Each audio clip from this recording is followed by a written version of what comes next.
To recharge your Garmin HRM-600, first take it off the belt. You will see at the back this port. It is a proprietary port, so you have to use the cable provided by Garmin. If you lost it, you can find the link in the description to order a new one. Connect it right here at the back, and the other side, of course, they did not provide any power brick. You can use any power brick. It's USB is a standard, so you can use this one that I like. It's a fast charger. I use it when I travel. The link is in the description if you want it.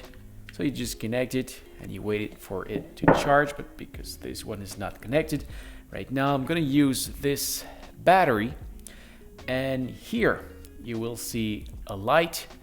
If it is blinking, it means that it is charging, and if it's steady, this means that it is charged. So I hope this was helpful.